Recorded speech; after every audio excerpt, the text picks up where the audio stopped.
On a cold winter morning, New York was draped in an icy cloak, turning bustling streets into treacherous paths. The biting wind forced people to bundle up, hurrying to their destinations. The city's central hospital, a monument of brick and glass, buzzed with activity even at daybreak. Amongst illuminated corridors and crowded waiting rooms, Dr. James Mitchell was already immersed in his exhausting routine. Known for his tireless dedication, James was a beacon of hope for many patients, yet carried the weight of tough decisions with every shift.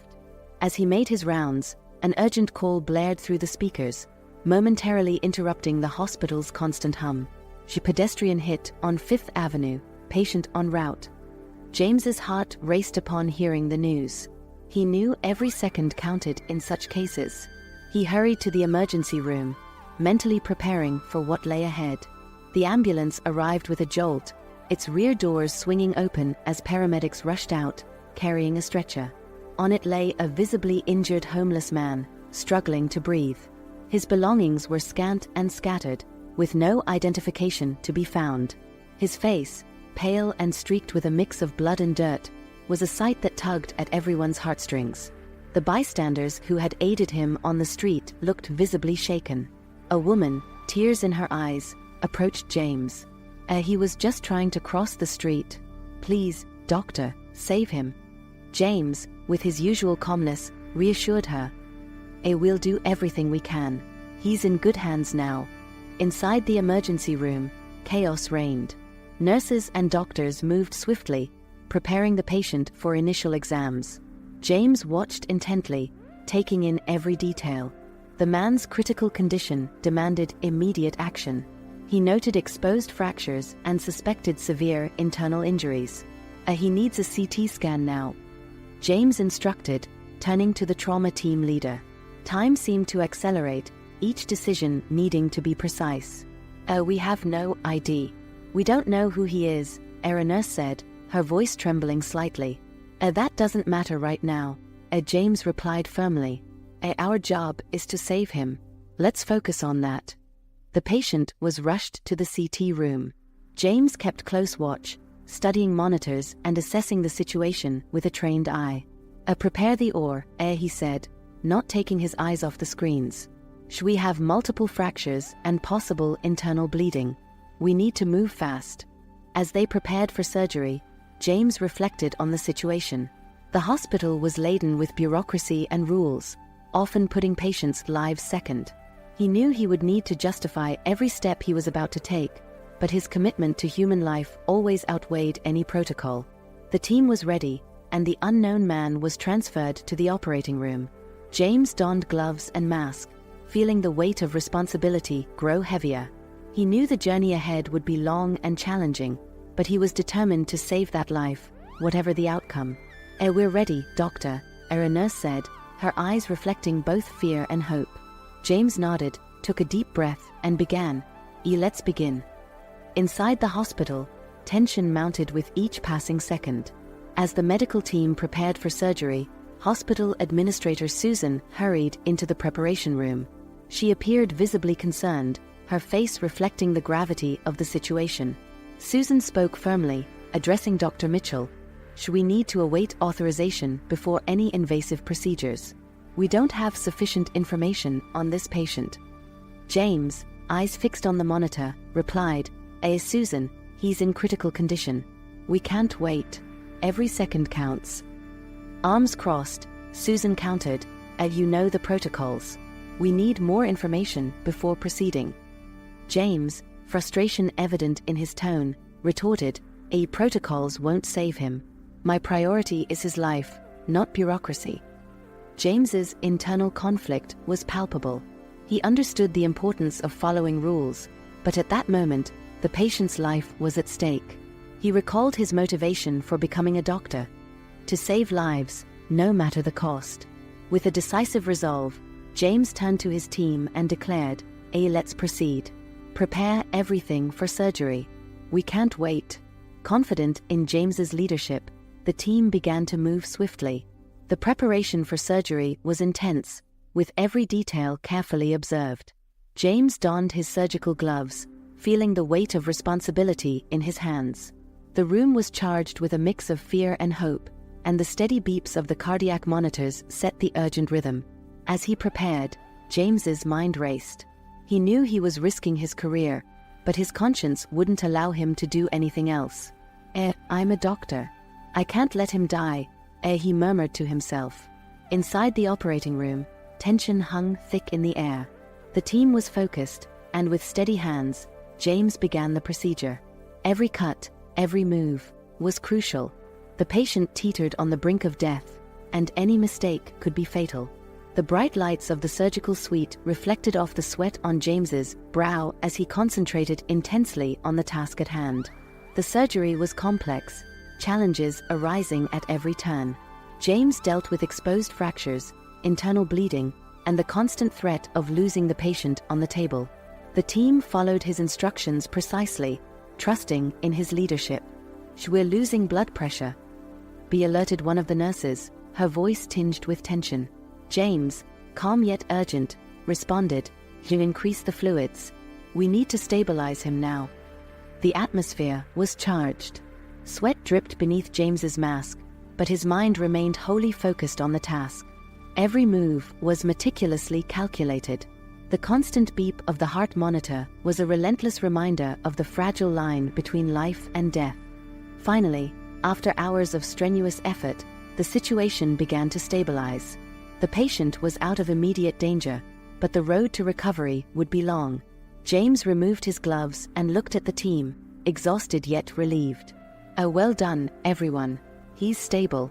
The surgery was a success, but the battle was far from over. As the patient was taken to the recovery room, a collective sigh of relief escaped the medical team. The air felt lighter, yet exhaustion was written on everyone's faces. Nurse Jane, with a tired smile, said, "Well done, doctor. I don't know how you managed." James, still breathing heavily, replied, "It was a team effort. Everyone did their part." He removed his surgical gloves with a firm gesture, but the weight of responsibility still hung heavy on his shoulders. The adrenaline was starting to wear off, giving way to exhaustion. Dr. Stevens, a fellow surgeon, approached and placed a hand on James's shoulder. "You really took a risk there, James. I'm not sure I would have had the same courage." James gave a slight smile, but inside, his thoughts were turbulent. Did I do the right thing? What if something had gone wrong? He looked at the patient, now stable but unconscious. That man's life had hung by a thread, and he knew he had made the only choice possible. As the team cleaned up the operating room, James walked to the sink to wash his hands, the sound of running water helping to calm his mind. He found himself reflecting on what had brought him here. Countless sleepless nights during residency, moments where someone's life had depended on his hands. The scent of disinfectant was strong but familiar, bringing a strange comfort amidst the chaos. Suddenly, Susan's voice, the hospital administrator, snapped him back to reality. "Dr. Mitchell, I need to speak with you in my office." James nodded, feeling a knot form in his stomach. He knew this conversation was inevitable. With one last look at the patient, he followed Susan down the silent corridors. The sound of their footsteps echoed through the quiet hallway, contrasting with the turmoil he felt inside. Entering Susan's office, the atmosphere was tense. Susan, visibly concerned, began to speak. James, what you did was risky. We know rules exist for a reason." "I understand, Susan," James replied, his voice firm. "But there was no time to follow protocol. He would have died." Susan sighed, arms crossed. "I understand your position, but we need to prepare a defense for the disciplinary hearing. This could be big." James nodded, feeling the weight of his actions once again. "I'm ready to face the consequences. I did what was necessary." The next day, the hospital administration decided to suspend Dr. Mitchell from his duties until the disciplinary board could judge the case. James received the formal notification of suspension at home, trying to process everything that had happened. The phone wouldn't stop ringing, colleagues calling to express their support or concern. With each ring, the sense of isolation grew. He discussed the case with some colleagues and mentors. Dr. Stevens, with a serious expression, said, James, you need to be prepared for the worst. They could suspend your license. I know, James replied, trying to keep his voice steady. But I couldn't let that man die. I did what I thought was right. We need to build a solid defense, Susan added, who was also present. Let's focus on the fact that you saved a life. The emotional preparation for the trial was draining. James tried to focus on work, but the impending hearing was always on his mind. He mentally reviewed every detail of the surgery, preparing to answer all the questions that would arise. Then, the inevitable happened. The media caught wind of the story and turned it into a national scandal. Sensational headlines blared across newspapers. Doctor defies rules and risks career to save homeless man. TV cameras soon appeared at the hospital's doorstep, capturing every detail of the unfolding drama. James tried to stay composed as he was bombarded with questions upon entering the hospital. "Dr. Mitchell, do you regret your decision?" shouted one reporter. "How do you justify disobeying direct orders?" insisted another. He sought refuge in work, trying to find solace in routine, but the pressure was relentless. Every co-worker, every patient, seemed to have an opinion about what he had done. Some silently supported him, while others whispered criticisms and doubts about his decision. Finally, the day of the hearing arrived. James entered the room where the hospital board was gathered. The atmosphere was tense.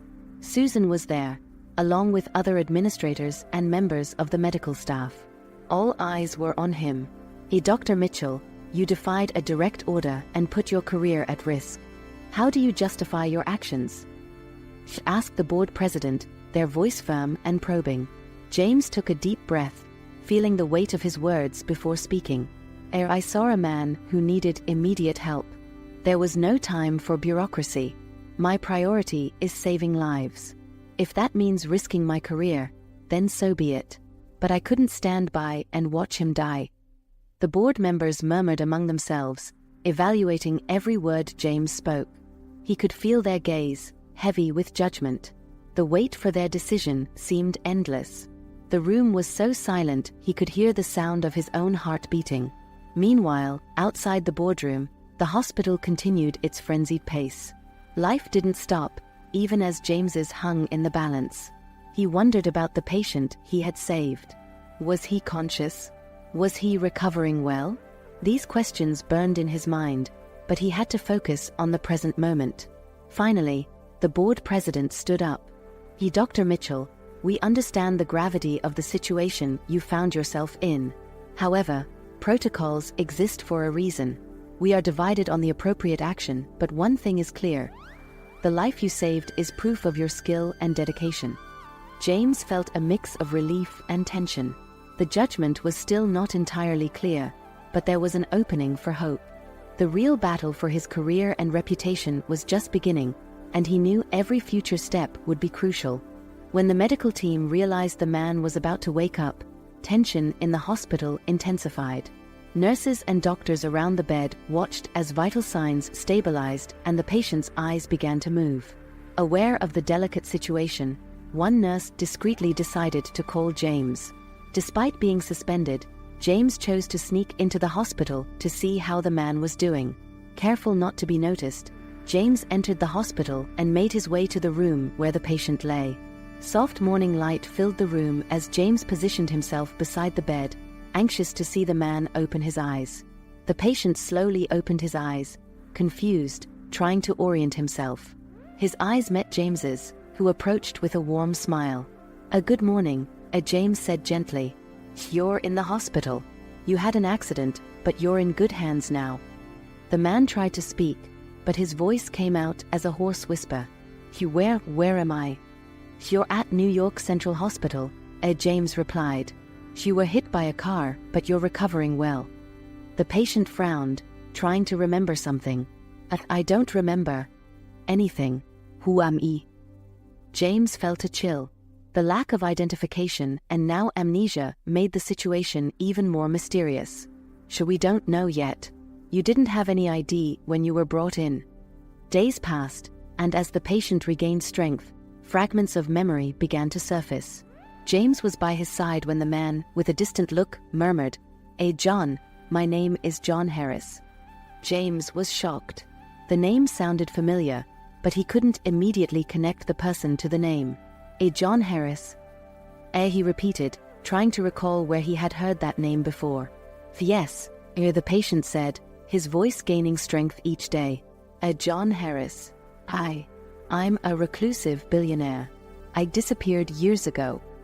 The revelation struck like lightning. James felt his heart race. John Harris, the billionaire who had mysteriously vanished years ago, lay in the hospital bed. The pieces were starting to fit together. He remembered the headlines, the conspiracy theories, how the world had wondered where John Harris had gone.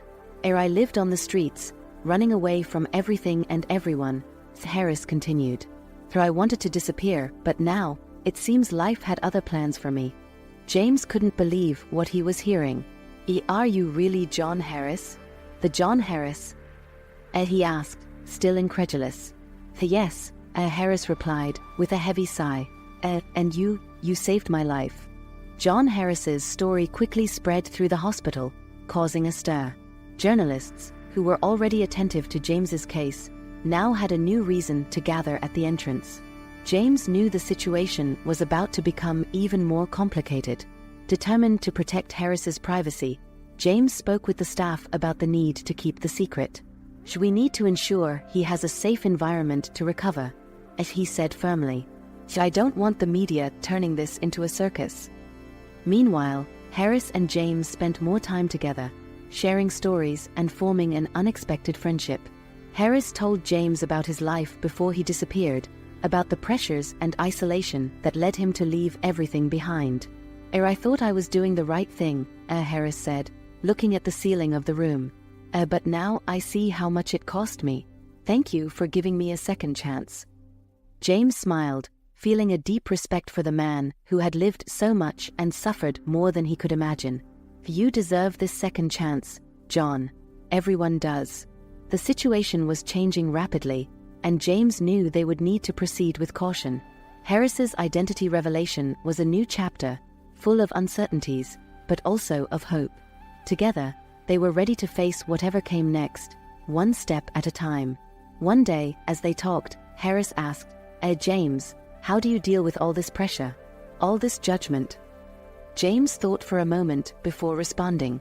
I think the only thing that keeps me going are moments like this, when I know I've made a difference. When I've saved a life. That makes it all worth it. Harris nodded, understanding deeply. You've done more than save my life. You've given me a new perspective. Maybe I can do something significant with this second chance. James looked at Harris, sensing the sincerity in his words. I'm sure you will, John. I'm sure you will. In the hospital, the buzz was constant. John Harris, now fully conscious and determined, was about to do something no one expected. He had decided to hold a press conference to reveal his true identity and tell his story. The hospital administration, concerned about the repercussions, tried to dissuade him. In the boardroom, Harris sat facing the board. The tension was palpable.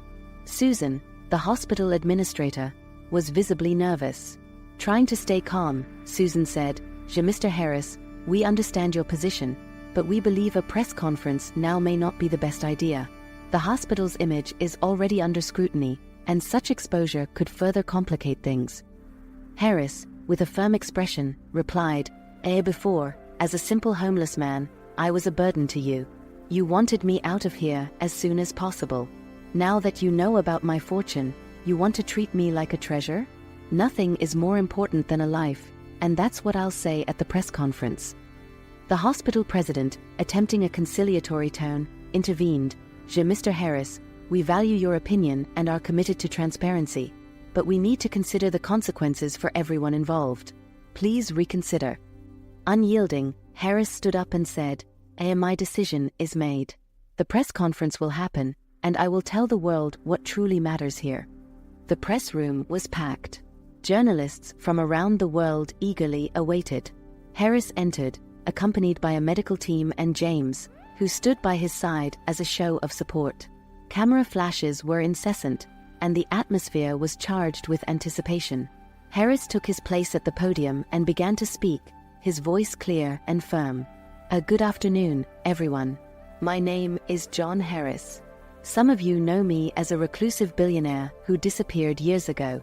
What many don't know is that I spent those years on the streets, living as a homeless person. It was a choice I made to escape the pressures of the life I led, but it led me down a path of hardships I never imagined. The room fell silent, absorbing every word. Harris continued, Recently, I was hit by a car and brought to this hospital. At that moment, I was just another nameless homeless person, a burden to the system. But Dr. James Mitchell and his team didn't see me that way. They saw a life that needed saving, and they acted swiftly, despite policies and bureaucracies that could have hindered my treatment. He paused, looking directly into the cameras. I want to publicly thank Dr. Mitchell. He put my life above any hospital's market interests. If it weren't for him and his courage, I wouldn't be here today. He's a true hero. Emotion filled the room. James, standing beside Harris, felt a lump in his throat. Harris continued, I also want to talk about the importance of seeing beyond appearances and valuing every human life. Before, as a simple homeless man, I was a burden. Now, that you know about my fortune, you want to treat me like a treasure. This needs to change. Every life is precious, regardless of status or wealth. Journalists began asking questions, but Harris remained focused on his message. Media reactions were instantaneous and emotional. Articles praising Harris and Dr. Mitchell began to appear, highlighting the importance of prioritizing human life above all other considerations. Pressure on the hospital administration increased. Internally, heated discussions took place. Susan and the board were divided on whether to maintain James's suspension or reassess his situation. In a meeting with the team, Susan said, We need to consider the positive impact Dr. Mitchell's decision had. The community is on our side, and we need to respond to that. The hospital president, though still concerned about the image, agreed, Let's reassess Dr. Mitchell's situation. We need to act quickly to correct any mistakes. But for now, he remains suspended until we have a final decision. Meanwhile, James tried to stay calm. He knew Harris's support and public pressure could make a difference, but the future was still uncertain. The only thing clear was that truth and courage had prevailed, and now he and Harris were ready to face whatever came next, one step at a time. The weeks that followed were intense and filled with uncertainty. The hospital was under scrutiny, the media covered every development, and the hospital administration was divided on what to do with Dr. Mitchell. Finally, the board convened to make a definitive decision. On the morning of the decision, James sat in his apartment, staring at the phone. He knew his career was at stake. When the phone finally rang, he answered with trembling hands. Susan, on the other end of the line, said, James, the board has made a decision. You are cleared to return to work. Your license will be upheld. James felt a wave of relief and emotion. He closed his eyes for a moment, letting the feeling of gratitude wash over him. Thank you, Susan. This means so much to me. Susan continued, We're all here at the hospital, waiting to see you. Come over soon. When James arrived at the hospital, he was greeted with applause and hugs from his colleagues. The atmosphere was electrifying, with smiles and tears of relief. Nurse Jane, tears in her eyes, said, We knew you'd come back. You deserve this. Dr. Stevens, smiling, added, Welcome back, James. The team wouldn't be the same without you. James, visibly moved, replied, Thank you, everyone. I couldn't have gotten through this without your support. He felt the weight of stress and uncertainty finally dissipating, replaced by a renewed sense of purpose. A few days later, John Harris asked to meet with James. They met in a quiet conference room at the hospital. The room was bathed in the soft afternoon light, creating a warm and intimate atmosphere. Harris, with a serious look, began, James, I want to thank you again for everything you've done for me. I've thought a lot about how I can repay you. I'd like you to lead a new medical foundation I'm establishing. It will focus on serving people who lack access to quality medical care, like I did when I was on the streets. James was surprised and touched by the offer. John, it's an incredible offer. I never thought of something like this. Harris continued, You have the heart and passion needed to lead this. There's no one more suitable." James spent the next few days deeply reflecting on Harris's offer. He thought about the challenges he had faced, the sacrifices he had made, and the impact he had always wanted to have on people's lives. It was an opportunity to make a difference on an even larger scale. He pondered the responsibilities and the new possibilities this role would bring. He thought about the sleepless nights during residency, the moments of despair, and the lives he had saved. Now, he could expand that impact. He finally decided to accept the offer. The next day, he met with Harris again to give his response. John, I've accepted your offer. I'm ready to lead the foundation and bring medical care to those in need." Harris smiled, visibly relieved. Thank you, James. We'll do great things together." The following weeks were filled with preparations. James tearfully said goodbye to his colleagues at the hospital, but with the promise that they would stay in touch and collaborate. He was ready for a new phase in his career, one filled with challenges but also immense possibilities. In his final message to the hospital, James said, "This is not a goodbye, but a new beginning. I am deeply grateful for everything I've experienced here and for each one of you. Our work together does not end here. We will continue to fight for life and human dignity, wherever we are." Harris, beside James, added, "We are starting something that can change lives.